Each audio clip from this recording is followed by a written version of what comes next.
Hello and welcome back to Ganesh Institute channel. So in today's video we are going to discuss a topic from literary criticism and theory, that is one of the feminist criticism theory by Elaine Showalter. Now basically Elaine Showalter has given some of the texts on gynocriticism. So let us understand what do we mean by this terminology. Okay, let's begin. Basically, Elaine Showalter, she is an influential American critic and she is very famous for her conceptualization on gynocriticism. Gyno, if you know, the word is related to female, right? So it is something we can say woman centric approach, and that too to literary analysis. Okay, basically, whenever we study a literature, then there can be a criticism or there are critiques who do some criticism on the reader's work. So that literary subculture, in whichever language it is from, or whoever has written it, let's say black, Jewish, Anglo-Indian, whichever subculture it is, it has to pass through some of the stages. These three stages are: firstly, imitation.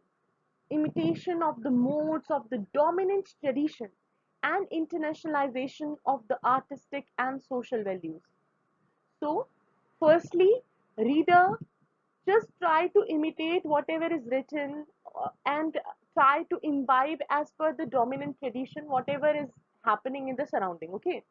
Then what comes is the protest. So now critique has that sense that okay, let's start protesting against these standards and values so that we can have autonomy. And then the phase uh, which exists is self-discovery, and this is like turning inward, free from some of the dependency of opposition. In this, author or that critique is searching for the identity. Okay, so what we are studying at the moment is we are viewing the women's literary tradition, right?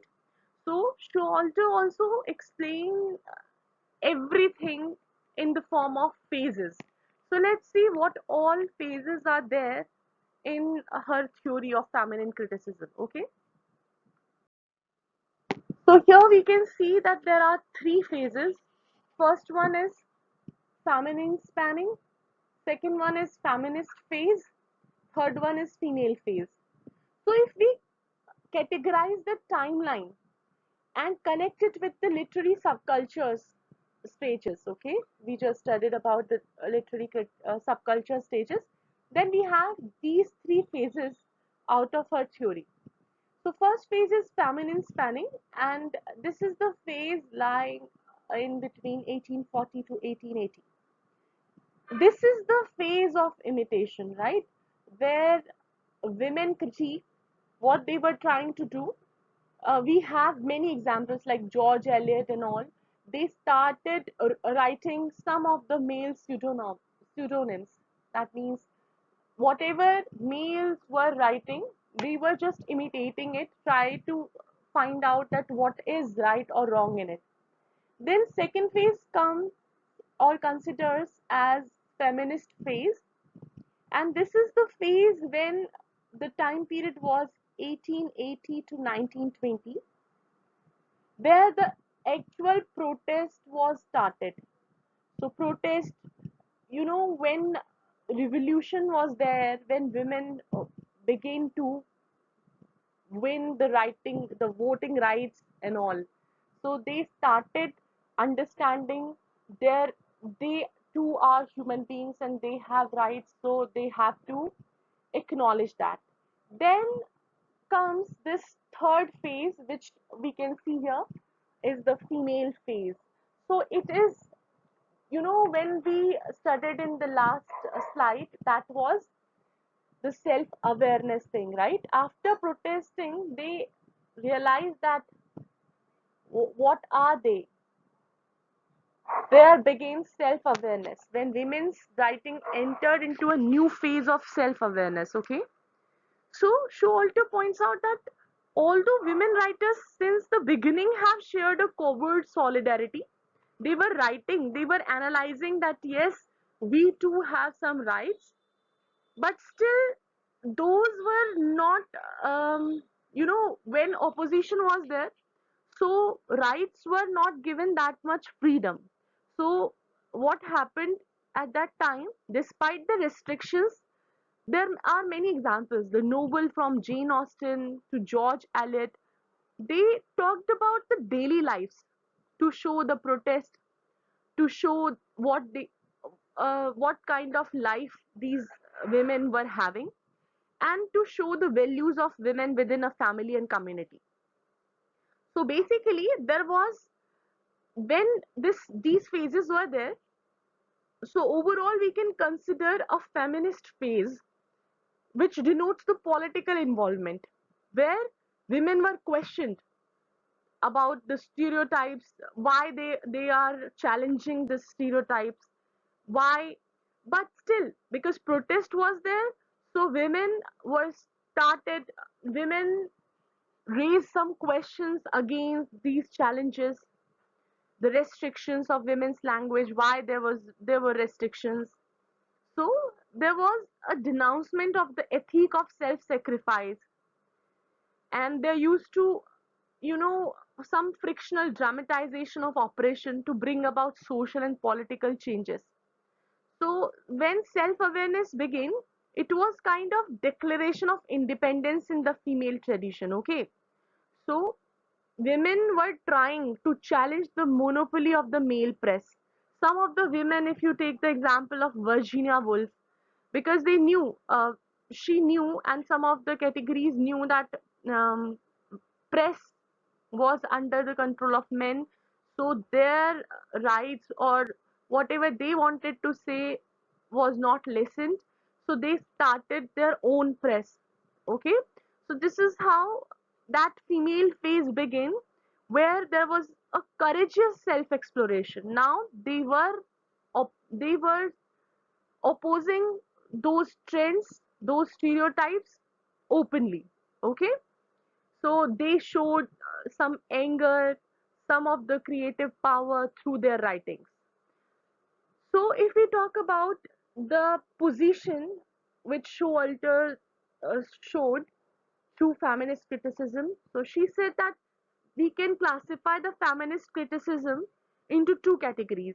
So what are these two categories? Let's see.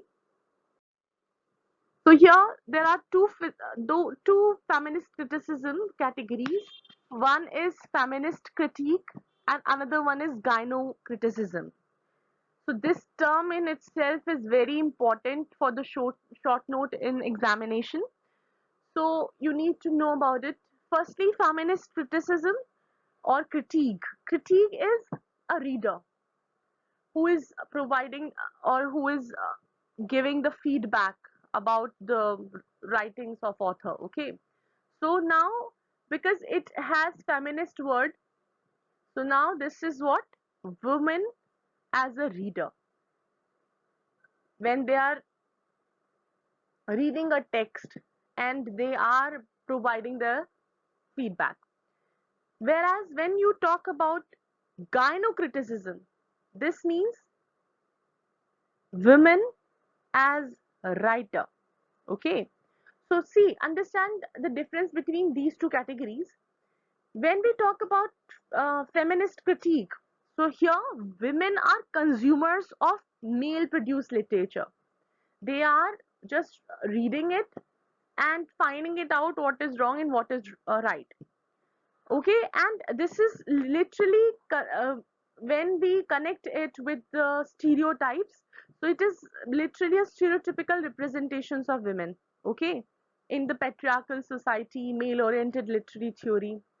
Whereas when we see gynocriticism, it is an attempt to construct a female framework, what they actually think in their perspective, not with the perspective of patriarchal society. Okay, so their analysis, and that too of women's literature. They, in gynocriticism, females are criticizing or checking this out on the females' work only and focus on female subjectivity, female language, female literary career. So this is how uh, Ellen Showalter tried to show us that what was the actual position of women in the society, and how writing saved them or helped them to overcome those challenges which they were facing in the society. I hope you understood this topic, and if so, then don't forget to like, share, and subscribe my channel. Till my next video, take care of yourself. Bye bye.